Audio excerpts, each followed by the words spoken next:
you're seeing a problem in some existing market, it's pretty easy to reason into something being a good idea, going into market and having some group of people that care, but ultimately you're just fighting some losing battle. When you talk to people and you're just like, oh yeah, that makes perfect sense. That's like kind of a red flag almost. It's time for Internet Explorers. Episode 45. 45. We've done 45. So, but I feel like it's coming together very nicely. But welcome everybody. Fridays. I mean, it's already Friday. That's been my shock. It's Friday today, but excited to be here with you all. We've got a phenomenal show. Josh and I were talking about it at the beginning of the show. There's absolutely no way we're going to get through this entire list. We have a phenomenal guest, Boo from Baseline, who's in the waiting room, going to come in and talk about Baseline Markets, which is a very intriguing token model and a bunch of interesting things happening there. They call it up only. I'm using air quotes because I'm not sure they call it that anymore, but excited to talk to Boo, who's apparently a real girl, though that's what a lot of people say on the internet, and get into, well, I think what we can provide is the first introduction, and then people are going to have to go way deeper because it's going to be a bit of a brain breaker.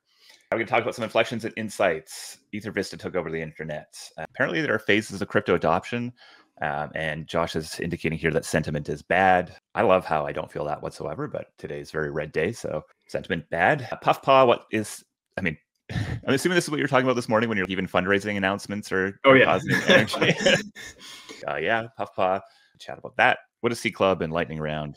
Good luck to us. I wish us well to get into that. If you're hanging out with us on Twitter, good luck to you, because apparently we haven't hit it live there. The team is listening and we can get some tweets out. That'd be wonderful. We're at live.cclub.xyz where you can join the chat and come on through, hang out. But how you doing, Josh, at home? I'm good. Yeah, it's funny. Days full of calls, sentiment's high. Then you open Twitter and scroll for a bit, and you're like, oh fuck, I gotta. Let's get back to Zoom. It's much safer space right now. I mean, it's funny just to see it.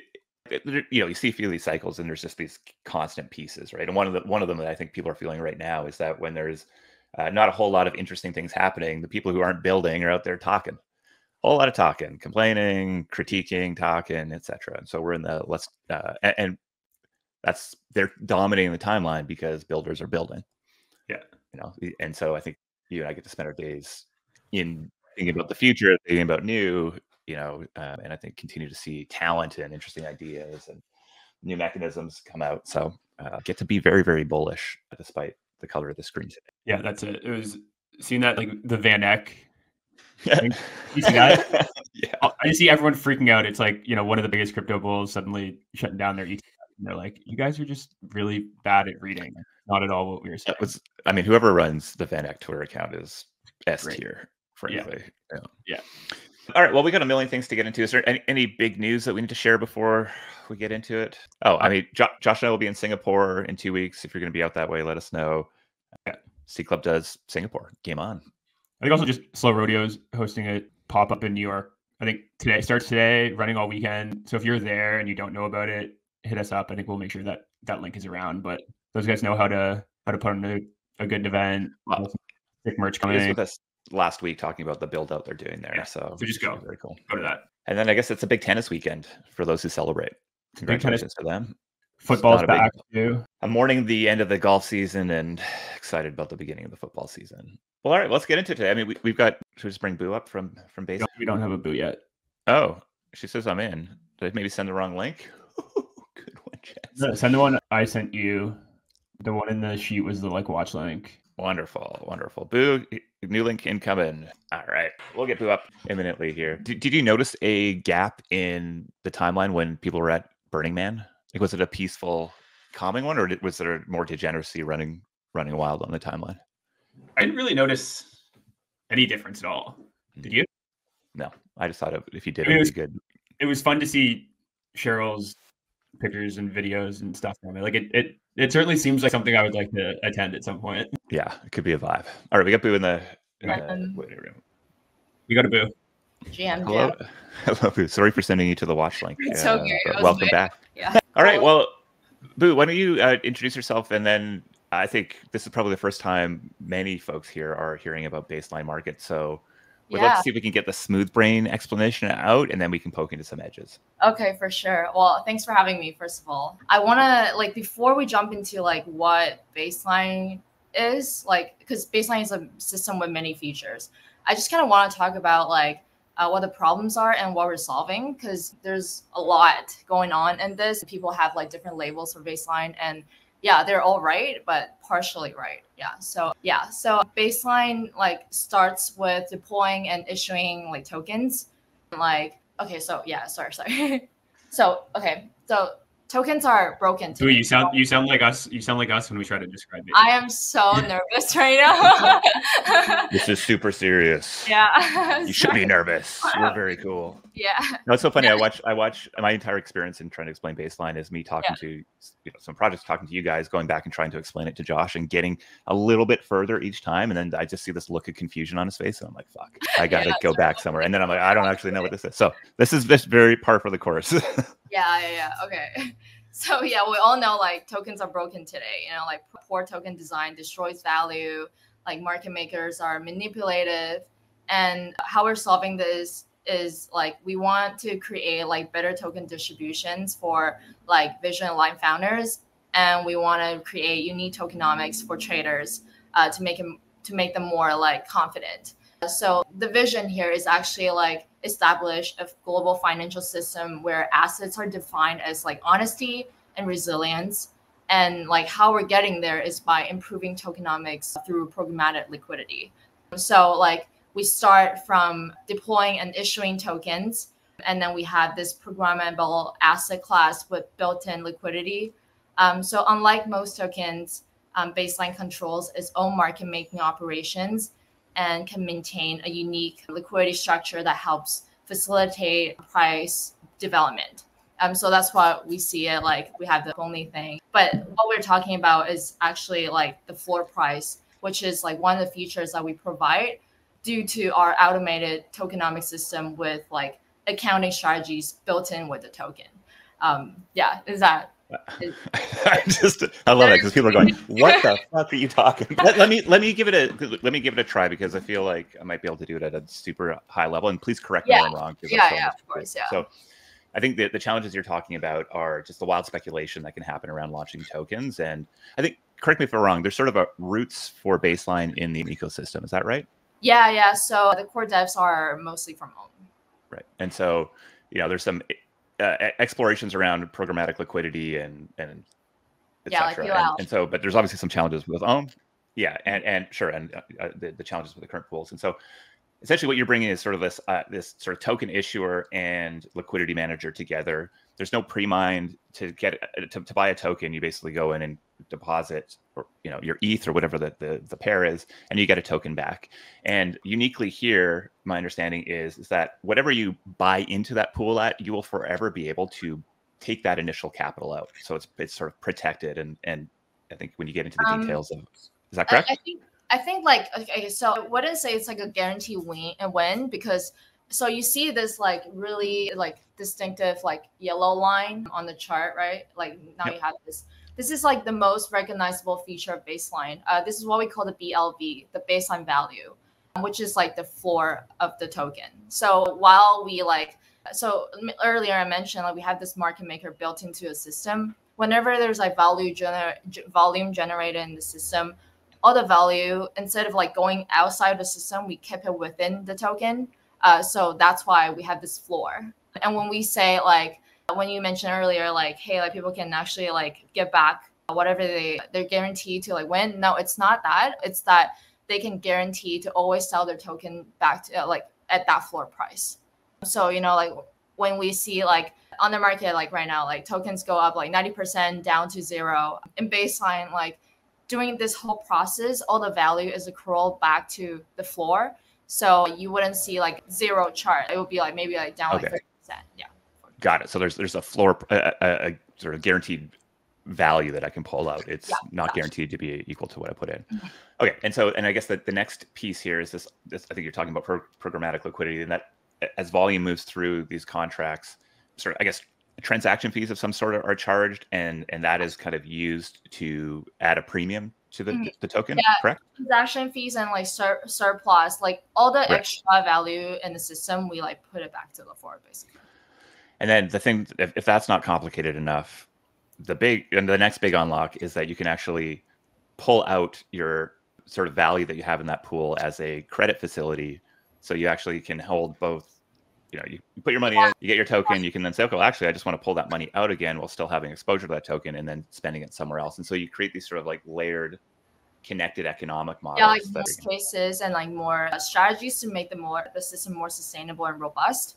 Yeah, like I would say, like I think there's like a reason to why we built each feature, and like the reason why we built the native lending is because like what's all this liquidity like sitting on the floor, like how do you make a better use of that, right? And one of the things that we think like as a team, like I personally think is we are punishing our long-term holders, and there's like a lot of like mercenary capital in the space, and like by like every time when there's a new token launching, people just sell the bags that they think is useless, they used to believe in, and then they just immediately like go to another new token playing musical chair. And the native lending like feature is exactly why we built this, is because if you still believe in this token, you can borrow against it. Like if you have a yes, for example, right here, the reserve is it's WETH. So you can borrow your yes against a WETH from the floor at the floor price and use that WETH to buy the next thing that you believe in. That's a use case. So, as I said, I've been wrapping my head around this. I think there's two big challenges here that I'm pretty interested to see how they get solved. One, I think it's very complicated, and I think there's a huge opportunity for people launching on this to simplify it. I think because it's so general right now, it's trying to be everything for everybody, but in specific use cases, teams are going to be able to be a lot more focused. And I think that's going to be a big piece. And then the second one is, we're trading off, this is sort of like a liquidity strategy, and you are trading off to a degree.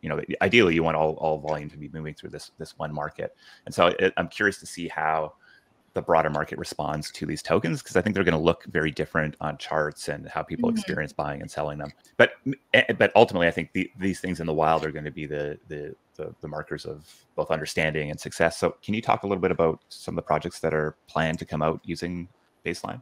Yeah, for sure. So it initially, like very interestingly, like we built the system, but we were like, okay, so now the system is built. Like, how do we showcase to people, how do we prove to people that like this token actually works? So the first thing we did is we launched Yes. Obviously, like Yes went through a lot. I would say it's like the most crippled version of what a baseline token can be like, but still like we were able to hold the floor. And like I think we have a lot of like plans to like drive back value back to Yes. And okay, so the next one that we're launching is actually for Machi Big Brother. It's like super controversial take. When we first like announced it, people were like, "Why are you launching a token for him? Like what's the angle here?" And we just want to say, right, like I think that's the beauty of the system. Like if we can launch a token for anybody and that still holds the floor and like still provides, like anybody, then anybody can launch a token on Baseline. And so we thought that, like Machi was also like a really big believer in Baseline, like in day one, like all the way, like before we were at Baseline. He like also was a really big holder of what we call the Gimbal. It was like before Baseline. And yeah, like we want to work on this together. And yeah, and so we just started the IBLV event today, just like a few hours ago, and we collected more than 1 mil today. Obviously, like a pretty bad condition to like start IBLV, but yeah. Yeah, I think that's an interesting one. I've heard various responses to Machi, like the first big token being Machi Big Brother, and I think it actually is a real perfect match. Maybe a bit of a risk, but a real perfect match, right? Because I think the reasons why people have maybe some negative views of Machi is in part some of the things that you're solving for here. So yeah, exactly. That's super interesting. Yeah. Amazing. Well, I feel like this has been a great teaser for folks. And I know that through experience in working with a few projects that are exploring this model, it's an iterative process of understanding it. So, but if people want to see what it looks like live, we'll drop a link in the chat and you can go check out the Machi Big Brother. Sorry, what was the project called that Machi's launching? It's called Machi.xyz. Love it. I got it right here. Yeah. So we'll drop a link in the chat. Boo, maybe very quickly, is there like a type of project that you think is just a great fit for Baseline?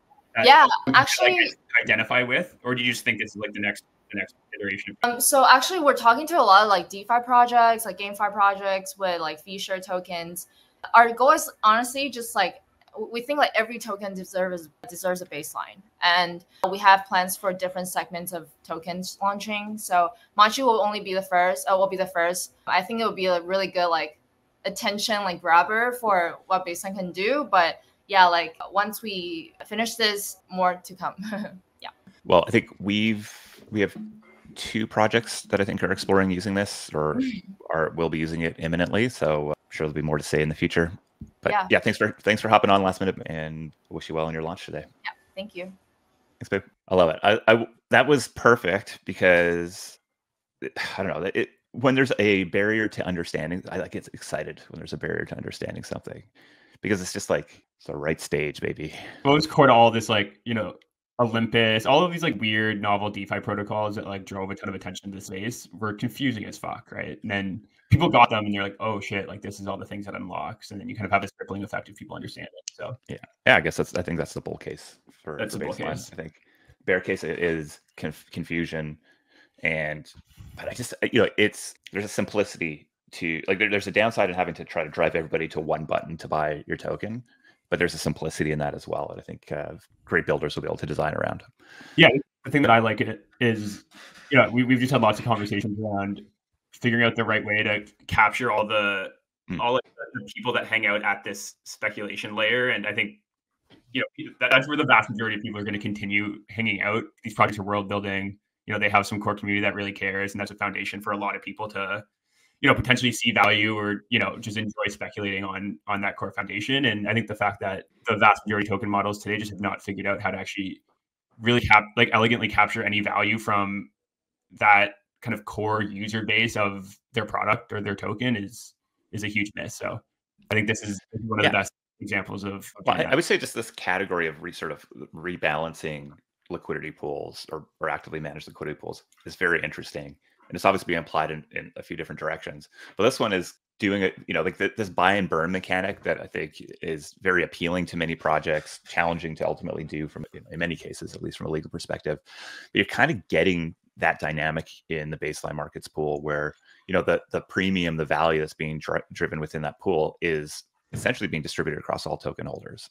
And it seems like, you know, whether it's baseline or something like that feels interesting. Well, I feel like there's a lot of value in just being able to like actually show like the baseline value, or like have some guarantee that, you know, if this is like the worst possible thing that could happen, right? And in the vast majority of cases right now, the worst possible thing that could happen is 0. And having a line on the chart that shows actually this could only go down 10% from where you're at now, I think it's for, you know, the next generation. Boo's still in our StreamYard chat and is dropping in with a whole bunch of things that if I say right now, it's only going to be more confusing. But I do love those 2 things that you've just said, Boo. All right, let's get into LMAO. Sorry. All right, let's get into the big list of topics today: inflections and insights. Yeah, let's do it. Jumping over to inflections and insights. So I don't know. I've been reading Pattern Breakers by Mike Maples. I think he kind of late to it. I don't know when. I think the book was released earlier this year, and he did kind of a podcast circuit earlier this year, but finally got around to reading it. And I think it's always just so powerful when you get new language that really describes the way you've kind of been seeing the world, but you haven't really actually been able to kind of succinctly describe it. And I think that's what this book really did. And it kind of took this concept of like, you know, wedges we've been talking about, or even, you know, when we talk about looking for founders that kind of sit, you know, at this intersection of like tourists and like purists. I think a lot of the content talked about in this book kind of really describe why that's powerful, why I've been circling on it. So really like his core idea, which ultimately he arrived at by, you know, really just like studying all of his investments and really trying to understand why 85% of his returns have come from pivots, is this idea that for like ideas to truly be world changing and ultimately have kind of the uncapped, like massive breakout successes, they kind of need to be grounded in a non-obvious insight. And this is his language for how an external event, which he calls an inflection, is creating the potential for radical change in how people think, feel, and act. So I think it's pretty useful to, you know, he uses Airbnb, Twitch, and Lyft quite a bit in the book to really highlight this. So, you know, Airbnb, for example, like the insight that they were building on was that online reviews had kind of reached this tipping point where they are now universally accepted as this like real source of trust. And kind of at the same time, they're launching Facebook Connect, which allowed people to pull in, the like social trust that existed within Facebook into other products. And, they realized that inflection point now meant that you could potentially go and do, what Uber was now doing, but for stays, and they could build on that trust and give people confidence to go stay in other people's homes. And then Twitch and Lyft have kind of similar examples. But I think it like sounds very obvious, but I think when you really dig in, the vast majority of startup ideas actually don't, like, they're not based on this fundamental inflection point or core insight. They're so often just started from the position of existing markets and looking at existing markets, recognizing problems that solve there. And I think the challenge there is not only are you starting from, you're like competing on the turf of the incumbents, but you're also you're fighting for like market share instead of going and creating entirely new markets and ultimately building products that just seem so weird and radically new, but like so captivating to some small group of people that it's just so powerful in the early stages of a startup. So maybe I'll pause there. I think it could be fun to kind of get into what some crypto inflections or like more kind of broad cultural inflections we're seeing right now are. But yeah, I mean, I feel like this is the second time we've talked about this topic on the show. I don't think so. We flashed this tweet up at some point. Okay, I think good, because I thought I was going crazy here. I mean, I think like my whole take on this is it's so much easier to see inflections, and it's easy to talk in the past tense. I'm very curious what Mike's take was right there. And so I think from like actionable, either as a builder or actionable as an investor, I think it's easy to convince ourselves of inflection points. It's easy, like you give me this tool and say an investor is looking for these things, I will give them those things, no problem. I don't know if that moves us forward necessarily. So I don't know how much of this is revisionist, but I think it is actually very helpful as framing for both thinkers and investors ultimately. And I think it's maybe the questions and without specific answers that are helpful. And I think for builders, I think this is actually probably the most dangerous or difficult one, is that we see a lot of entrepreneurs come and pitch us the topic of the day, right? So an example of playing existing markets is pretty much everybody who's launched or has pitched us a prediction market or a Memecoin launchpad or a DAO to whatever, right? Like these are often later, somebody else has proven out that there might be a market there, or at least given an insight to it, and there's some fast followers that come through. And yeah, I think it's that separation from we're going to go build a market to we're serving a market is an important distinction, and one that I think for builders really questioning like the core insight that you're pushing towards here and being clear about, I think is super valuable. The second thing that comes up for me is like just how consistent I think about C Club, like the insight we've been pulling on that social capital is valuable and tokens can unlock that has been consistent from day one, even though it feels like we've kind of been all over the place as far as like how we're going to go operate on that. And I think it makes me really question sort of how early stage investments get done, because we are most often sitting with a founder and an idea, right? And so our assumption is that it's very likely that those people are going to pivot. What's interesting to me is the early stage investors that are sort of, I guess, seed investors, truly, maybe not pre-seed investors, and there's all sorts of traction that's being valued right now, and going after a market, and sort of TAM starts to come into place, and it seems like the demands of those investors are actually pushing founders into a very local maximum spot, I guess. And I don't know, it's cool to sort of try to figure out what's going on there, because if you take what Mike is saying here, which is like, hey, my best wins were massive pivots, and you're talking to founders that have zero traction or even just some traction, how much do you actually how much does what they've built there truly have an impact on what they might ultimately go to build? And so I think in many ways this sort of insight and then proof that you can go execute towards it is kind of like the magic sauce here. Yeah, I feel like the reason so many of his like true success stories came from pivots is because like if you're like the first one building on some inflection and insight, knowing like the right and package to bring that to market is very, very hard, right? Whereas like if you're seeing a problem in some existing market, it's pretty easy to like reason into something being a good idea and then getting caught up in and going into market and having some group of people that care, but ultimately you're just like fighting some losing battle because the market's not growing, or incumbents are so well positioned to not let you grow. Yeah. So I agree, it's hard. It's hard to really understand the inflection insight at the moment. But I think when you're talking to founders and the idea just feels like weird and uncomfortable and like pretty clearly non-consensus is like an indication that it's for sure it's something new versus like when you talk to people and you're just like, oh yeah, that makes perfect sense. That's like kind of a red flag almost. I am uncomfortable. Yeah. And yeah, I had a few of those recently. Yeah. Well, I mean, I think the realities is those sort of ideas are true edge cases, and yeah, it's fascinating. I mean, this has truly been a while. Like speaking personally, I never set out to go be a venture capitalist or do venture capitalist things, because I don't really identify as that. But my God, is it fascinating? It's all people, baby. It's people. All right, let's move on. Ethervista and Launchpads. Yeah, so this is a funny one. So I think this happened maybe Sunday. It was like really popping off. So it wasn't actually until maybe yesterday or even this morning that I really dove in and had heard a bunch of noise around it, and honestly expected it to be more interesting than it actually is. I feel like the reason it's got so much hype is that people are just so like ETH people are so desperate and thirsty for anything new to be built on mainnet that it was just kind of guaranteed to get some attention, because it was the first thing in a while that was actually bringing people to mainnet. But yeah, let me kind of describe it. So basically what it is it's like new AMM with a built-in token launcher. And really like the AMM just kind of has a few like, interesting but minor tweaks on Uniswap. So instead of fees getting like liquidity provision fees getting paid out in the token, they get paid out in ETH, which feels, useful, accruing tokens and then having to like sell them or something to realize that value is not helpful. And then they also just have some like deeper pool customization options. You can have the fees go to a smart contract that, buys and burns tokens or redistributes to, holders of a certain length, or, any number of things you can do there. So there's like a bit more kind of customization you can do at the liquidity pool layer, but, it's really just an AMM. And then the other improvement they've made is kind of looking at, the Memecoin rugs and kind of recognizing that most happen in kind of the first 4 days. So all on like pool creation, the liquidity gets locked for 5 days instead of, being able to rug immediately. You can rug after 5 days. So I don't know, man.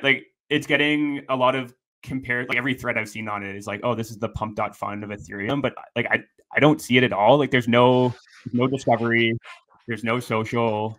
If anything, it's like, in like a variation of Uniswap with like a built-in token launcher. I think the reason it's got a bunch of hype is they have a native token and all protocol fees go to buy and burn that token. So, they leaned into this. Let's go, baby. We love it. We love it. I think that it went to like a 40 mil market cap. I think it's come back down to 22. Largely haven't seen any interesting tokens launched on here. So don't know who's behind it. Very possible I'm missing something too. So maybe there's more reason than I'm seeing to be excited by it, but it kind of just seems an artifact. Yeah, an Ethervista bull. Come and get into Josh's DMs. Tell me what I'm missing, because what are you missing? I don't know. I mean, I feel like we're in that phase where we're going to be surprised by what pops off because of that just deep desire for, or I guess the boredom that people are facing right now. I was trying to find this tweet. I don't know where it is, but somebody was talking about like some of the biggest winners in the last little while from consumer products are products that don't have tokens. And they're talking about pump, and they're talking about prediction markets and yada yada. And I was like, yeah, well, they might not have tokens themselves, but almost across the board, they were all about issuing tokens or giving people ways to buy and sell tokens. And so kind of like a silly tweet as far as I'm concerned, but clearly Launchpads, these businesses have roots back to the very, very, very, very beginning, and they're not going anywhere. And so seeing them remixed in a more crypto native way, it's cool. I don't know even who the team behind this is. Yeah, I mean, maybe it's a sick crack team, and there's good reason to be excited about everything going. Right. I need more gifts if I'm going to be minting tokens here. And it's on mainnet, you said. It's on mainnet. What are mainnet fees like right now? I feel like they're actually cheap, right? Yeah, I did a mainnet swap for the first time in a while, and it was like 10 cents or something, and I was like, oh, what? Come back and do more stuff. Yeah, I think it was like 10 Gwei a week. We need somebody to come in and talk about this whole L2 L1 dynamic, because like it's tough to see. I mean, if Base is out here printing a couple hundred milli a year and Ethereum is not, it's probably a bad thing. Yeah. God, what if these charts today look shit across the board? They're not good. Okay, I'm bearish now. I'm bearish. These charts have convinced me. Well, this kind of sent me down the launchpad market path. So I was looking at, how pump.fund's trending right now, and it's slowing down. Like, daily launch tokens are kind of back to March levels. Moonshots like trending towards zero. Not overly surprising. I was looking at Ape Store, which is like the pump.fund of base that was kind of heating up in July, largely way back down. So, we're kind of in this, I don't know, down part of the meme coin cycle, Okay. So I think that what's interesting, like what comes next out of this, right? Because I think we're seeing some interesting things. And I think I would just call it the broadening of what a meme coin is. I think, right now, meme coins means pump.fund, or they mean Doge, or they mean whatsoever. And I think there's a group of builders, myself included, who thinks that meme coins are actually maybe more attention assets or ways of representing social and cultural value. Yeah. And right now it's just purely being traded on attention. And a select few of those tokens have broken out and started building infrastructure and bots and tools and ways of generating revenue. And so when I think about, most meme coins today are the meme, but we don't have the mechanism. I think there's a lot of people working on the mechanism. I think baseline could be considered one of them, right? New types of models. So yeah, I think there's sort of like we had Jesse on a while back, and he was talking about 4chan to Reddit, and the idea of sort of the safety and some moderation being the shift, and there's sort of like an understanding. I think that dynamic maybe makes sense within like the attention network stuff, but I think actually it's going to be these meme coins grow up and become businesses or become value creators, and that's the interesting segment that I'm most intrigued by. Yeah, agreed. I did dig a little further and found a new meme coin launchpad that is actually doing something kind of different. Again, competing with network effects of pump.fund is tough, but I think there is actually a cool mechanism here that just may get the creative juices flowing for people. So the way this is called monkey.biz, and your own research, like I have no idea who's behind this. Like freshly, not even really launched. They've launched one kind of test token, but the way it works is they basically tokens start as like proposals almost and have this crowdfunding period so the SIC token was the first one that they were kind of experimenting with. So basically they set this 517 SOL goal for the crowdfunding period. Anyone can deposit, SOL to participate. If, at any point during that crowdfunding period, you can take your SOL out. But once it gets filled, that SOL gets taken, paired, the token actually gets launched, gets paired on Radium. But then what's interesting is then it has a 30-day period where it has to 5x within that period. And if it does, then the initial depositors or stakers get to withdraw their initial SOL. Basically, they take 20% of the SOL and tokens out of the liquidity pool once it 5x's. And the stakers get their initial SOL back and also their pro rata share of that 20% of tokens. So it's kind of this way to like try to create better initial conditions for them to succeed in. And then there's also this, I think if it drops below some trading volume or after 30 days it doesn't 5x, then anyone that participated in the initial like crowdfund can also just pull their SOL out. So I mean, the challenge I have with all this stuff is like I ask like what are, if people are interested in tokens, people want to go buy tokens, they're going to want to buy the most interesting token, and it's tough for me to believe 100%. That a recipe driven launchpad is going to consistently drive the most interesting tokens, because anything that's learned here is very easily repackaged and done directly by a project. And so the reason people do it on pump.fund is, one, most people don't believe that they're going to be valuable tokens, and they're happy to play that short-term game. And I think this just pushes that short-term game out another 30 days, really, right? Like, and it's a higher lift. Cool. But I think it's like novel uses of mechanisms and building specific things for the use case you're going after that I think is key, right? And of course, what something like Pump brings to the table is a bunch of attention for that type of token. But I don't think, so you have Pump on one side, then maybe you have Binance Launchpad and liquidity on the other side. And I think the most interesting middle is actually going to be created by people who probably do their own thing, because it's not that hard. But I think that's why these like new mechanisms are interesting. It's like maybe this makes sense for the world that you want to go build. For sure. And exactly. I think Pump is an interesting one, because I think they've managed to design a really exceptional game for bots. Yeah. And so that's printing money. And I think likely longer term plans are social and a token. What does that look like? And then maybe there's a gap for another one that's a little bit more safe, if you will, or less crazy.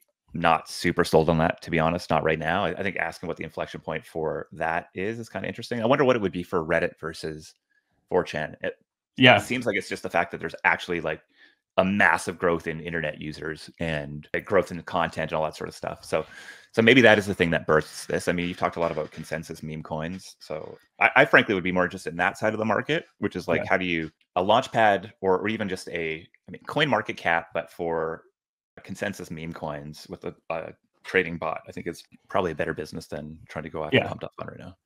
For sure. I mean, it's obviously just going to take a very intentional and well executed go to market, regardless of what the thing is. Like, well, there are a couple teams over here. There are a couple teams that are well funded, strong builders that are going after this market, and I think Dub is one to keep an eye on. I think LMAO also is one to keep an eye on. And they're all Bags is related. Yeah. All right, let's stop talking about Memecoin launchpads. It had been a bit. Yeah. So Luca dropped a post this week, just kind of teasing out, I guess, his definition of consumer crypto, how he sees adoption going forward, and then really kind of stepping that into the strategy that they're running at Abstract. And I think the way that he talked about these 3 phases of adoption, I think were interesting. Like I hadn't really like conceptualized it in this way before. And he talks about phase 1 being discretionary spending. So that's a lot, people are coming for leisure in their spare time, for entertainment purposes. They're, gambling, playing the meme coin game, maybe prediction markets could kind of fit into this. And then he sees that kind of growing into this like necessary spending bucket, which is where he puts like, greater DeFi adoption, payments, things that people are using for more utilitarian purposes, but still like, not like quality of life stuff. And then I think once, more and more people come on chain, we kind of shift into this like essential spending category, which is when he talked about like voting and like real world identity and a lot of the, I guess, like boring long-term shit that that people like squinting at. I think established market stuff. I think it's interesting. Like I don't think it's actually quite right, because I would argue that like DeFi and DePIN are way further ahead than like true on-chain social is right now, or some of the stuff that he puts in this discretionary category. So I would almost go ahead. I mean, this entire post is pitching his L2. So totally, this is like how he sees the world, and I think it is interesting to sort of frame it that way, and it's maybe helpful. But I think like the way that I've looked at it is that there are so many of the things require like the most obvious ideas in crypto, like bringing stocks on chain or real estate on chain, all these God forbid, driver's license on chain. All these sort of things require massive shifting and politics and people and processes and regulations and all that stuff. And so, why NFTs popped off first and meme coins are popping off right now is because we have the flexibility to go do those things. And I think that's maybe a more, if you want to look at like what is likely today and what is likely to come on chain, this isn't consumer adoption and awareness of crypto. This is regulation and business processes and all this sort of stuff. And so, I think it checks out that we will be playing in like the more non-regulated net new space. This is, art blocks, NFTs, this is meme coins. This is, pretty much all of crypto. And then that as that adoption happens, it's really going to be, I think, I just believe deeply, regulation that ultimately opens up those new boxes, not adoption. I guess there's probably a dance between it as more and more people start to use it. If Trump gets in and launches his Trump coin doc DeFi, whatever the fuck that thing is, like, okay, fun. So I love it when people try to articulate what consumer crypto is, because good luck. I mean, God, it's just like, it's a shitty term for that other than just for inside baseball. And I think it's a good way of looking at the types of things that are to come. And I think, we've started to see a lot more payments and as an unlock, right? Like that, totally. And actually there's a lot of interesting, off and on ramps that are coming in that are pretty non-obvious that I think more people will start to use. So there's clearly, I think a lot of legitimacy to that sort of that framing. But maybe just like throwing back to our inflection conversation, I think like regulatory inflections are probably going to be some of the most powerful for teams to be prepared for. I mean, our entire industry is based on that belief that there will be improved regulatory conditions in the future, and we've been proven correct for the last number of years. So maybe it's more of a consensus bet now. I don't know. I don't know if I was like forced to categorize the phases, I would probably do something more like a financialization and speculation phase, and then like a social phase, and then some like utilitarian. I just don't know if you can separate financial and speculation from any of the things beyond that. I mean, I guess that's kind of what the deeper hope is. I guess when you get into like as Luca outlines it here, you don't want speculation to be on your voting, etc. Say, okay, maybe that checks out. I did like, what did he say at the bottom here? He was saying he thinks one of the crypto's most valuable companies can be Pump.fund meets BitClout meets Polymarket meets an Instagram style product, which I have no idea what that means, but I'm in. Somebody call 0x Designer and get him in to whip that together. That's the everything app he's always been wanting. Yeah. I mean, I have zero idea what the hell that means, but I think I tried to break it down, right? It was, well, you were like, oh, I had an idea. When you read that, you were like, oh, I had that idea a while ago. I was like, what is that? What was the idea? Like, what is that idea? Well, so what Pump.fund, so we're going to be able to launch our own tokens or tokens that we want to do meets BitClout. So we're trading social value, I guess. Yeah. And not going to jail. So don't do that. Meets Polymarket. So I guess we're betting and predicting on, I mean, I think social prediction market is very interesting. We've got some fun stuff in the ecosystem there. And okay, it meets Polymarket, meets an Instagram style product that could be one of crypto's most valuable. Seeing some interesting things built there too. So this is, I mean, I think we have seen a deal that checks these boxes to a degree. So I mean, I do think it's like the end state, or maybe not the end state, but a future state of a lot of these products, right? They're starting starting points, but if you're dominating attention, you're building an increasingly meaningful social context, like your opportunity to layer on these. Sure, and I think when the default take on what he's saying here is that there'll be sort of like a Facebook, or he said Instagram like platform. I think what we're seeing actually is that a lot of these things are forming around niches or communities or subcultures. Exactly. And I think that's likely it. And I think, I mean, arguably this is what Pudgy Penguins is. And it sounds like they're trying to, well, I guess the bear case or bull case for me would be that they've recognized that sort of aggregation of social capital is super valuable. And the L2 becomes this new layer that they can then leverage that social capital to help other new projects launches, right? And I think Barrachain is maybe a great example of this right now. So yeah, interesting to see. I don't know. I wouldn't want, if you were like, Jess, you are now an L2 founder in 2024, going in 2025. And I mean, I guess I would like to have, you'd want to have like a Pudgy Penguin style community or a Barra community around it, or I think you're going to have a very, very, very hard time. Agreed. This is why we don't have an L2. Okay. But it's, great post there. And I think it definitely gets you thinking a little bit differently.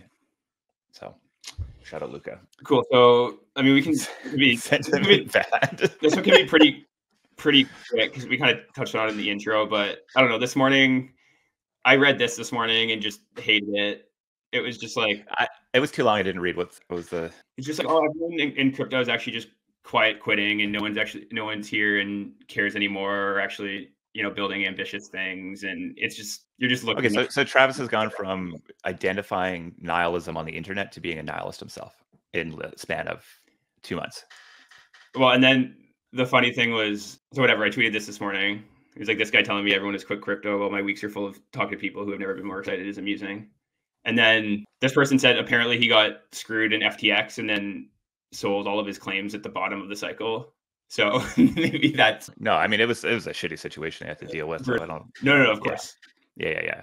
But so not trying to shit on anybody. I think just again, depending on where you're sitting and where you're spending your time, I think you can have a wildly different view on this market. And I thought this was really useful from Ryan, just like showing where like all these, the different products that are getting built are on this like slope of enlightenment curve. Looking at this and just seeing how many things are just increasingly getting better and have more adoption. Obviously Bitcoin kind of leading the pack there, then layer one stablecoins, DeFi, DePIN, and then all the things that are coming and just like starting to be discovered. It's very hard to zoom out and talk to founders and just not be excited about where we're at. And then also just like JMO's post here talk about learned helplessness and just how really just like zooming out and taking long-term positions and reading and digging in, or just and getting off the For You page, or just like the way to combat this. So get off the For You page is literally life advice that's going to be taught by some guru in the next 10 years, I think, because it's going to be so broadly applicable. Yeah, I mean, I think it's you sort of see a very thin veneer of who people are on these accounts, and so I think Travis is a great example. Like it's probably been a shitty year for him to be there. And I think that his tweets are representing the nihilistic feeling that I can imagine a lot of people are feeling, because they've been just put through the washing machine with their meme coins or with their whatever, right? This sideways chop is a thing. But man, their freedom is very close for you.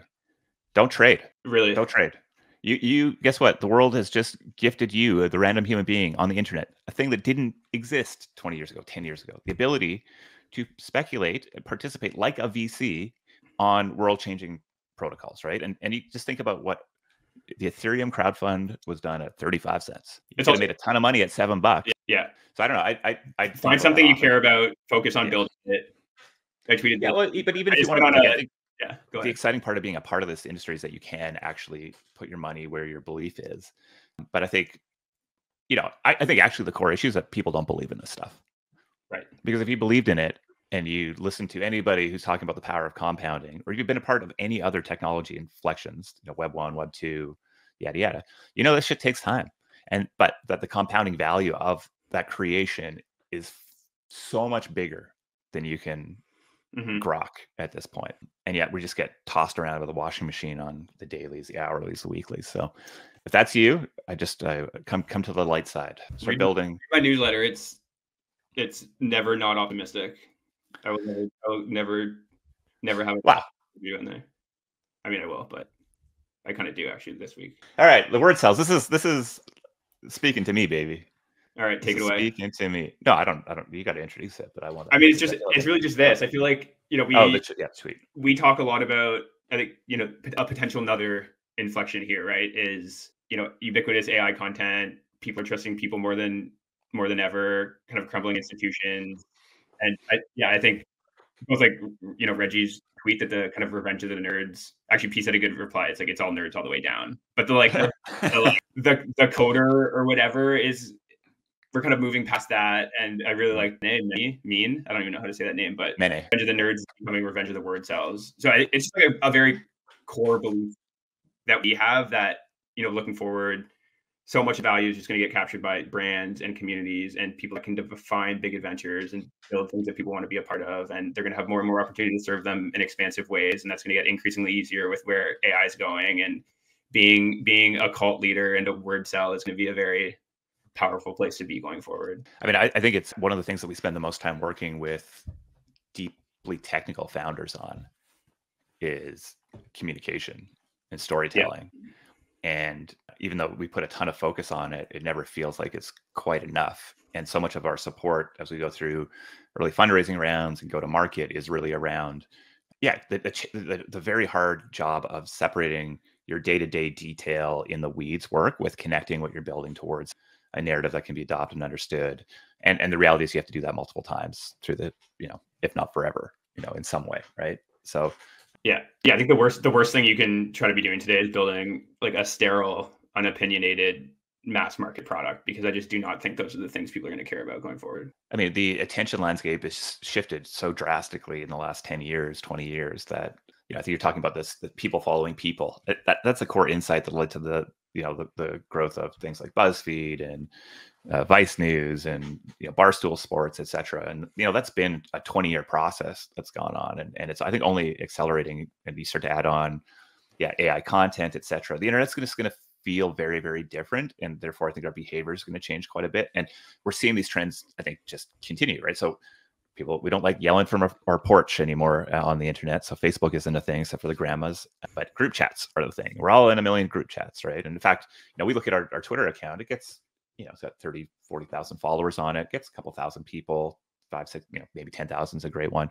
We put in our curated Telegram chat, which if you're not in, hit us up, we can get you in there. It's described as the perfect amount of links and very well curated. So we love it.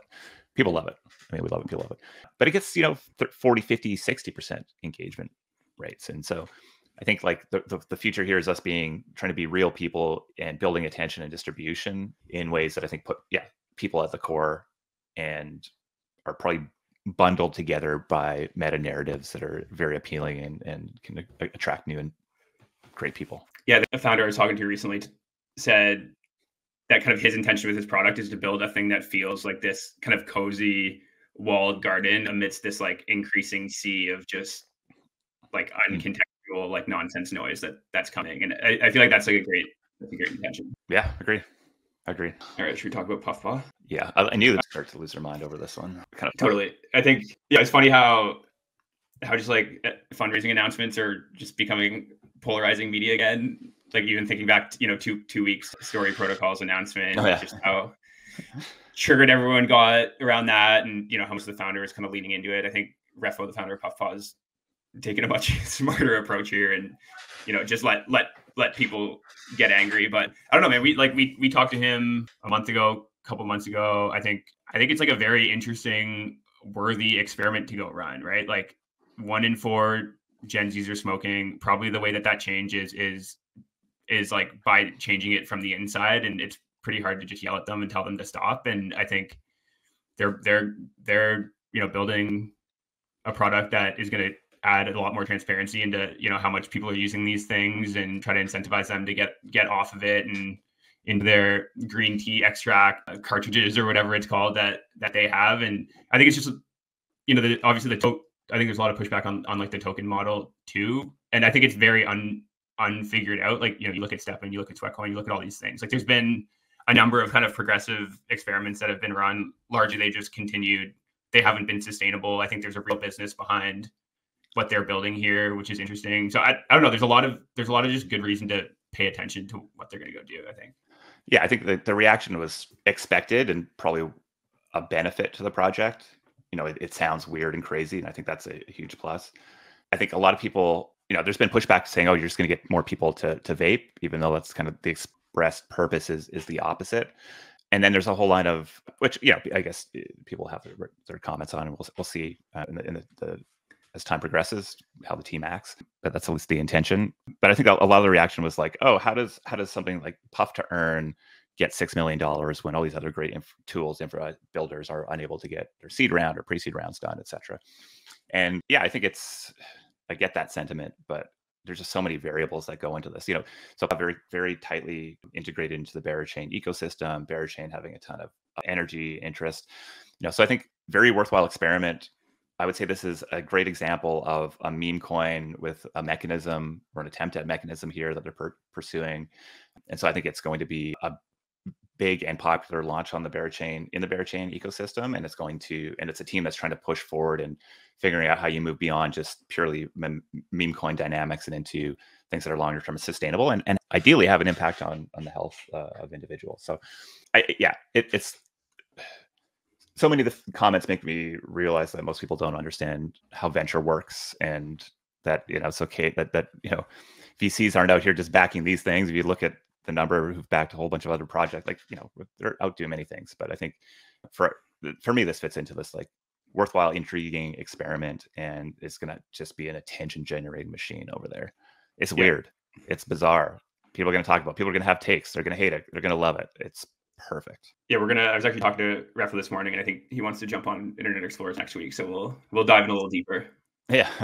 Nice. All right. Well, yet again, we don't get to the what is Seed Club topic here, Josh. We'll get there one day. An example of us continuously pursuing better words and language and narratives to describe what we're building at Seed Club. I think your latest blurb has been a meaningful update on at least what we've been doing before, bringing a bunch of those things together. So I'm going to drop it in the newsletter. So I'd love people to read it, give feedback on it, what makes sense, what doesn't. Let's go. Yeah. We got to do one lightning round. You give me one. I don't even know if I have one. Okay. Well, you know what? No lightning rounds, but you're going to have a lightning round for the newsletter today. All right. The newsletter is a lightning round. The newsletter. All right. Well, let's leave it here. Another fun episode of Internet Explorers. Thank you to Boo from Baseline.Markets for hanging out with us today.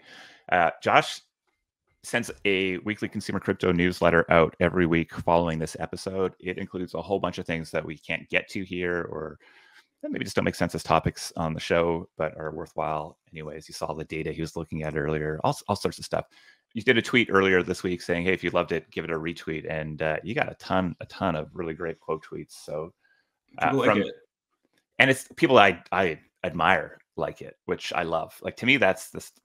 I don't care if we get 10 billion people paying attention to our stuff, but the right 10,000 feels way, way, way, way more aligned. So to see those people yeah, everybody building interesting things. I think the builder attention that you've been able to get there is awesome. And for anybody who's busy throughout the week, it's a one email that catches you up on everything that you wanted to know and that you probably didn't even know that you wanted or didn't want to know. Like, it's all encompassing. So we'll drop a link again on the C Club Twitter so you can subscribe to that. Pushing up on 1,000 subscribers, I think. Feels good. Something around that, yeah. I sacrifice my brain and attention span and Friday morning, so you don't have to. And he loves every minute of it. All right, folks, if you're in New York this week, go check out our friends at Slow Rodeo doing their court rate launch. It's on the C Club Twitter as well. We'll be back here next Friday at 10 a.m. Pacific, 1 p.m. Eastern. Make sure you subscribe to Josh's newsletter. It's a good one. Anything else, Josh? Don't think so. I mean, probably. Yeah, I mean, if you wanted, we can talk for another 3 hours if we wanted to. Yeah, if you want to get access to the C Club's curated Twitter feed, Telegram feed, give Josh and I a DM, and we'll get you in there as well. All right, that's it. Till next week. See you on chain.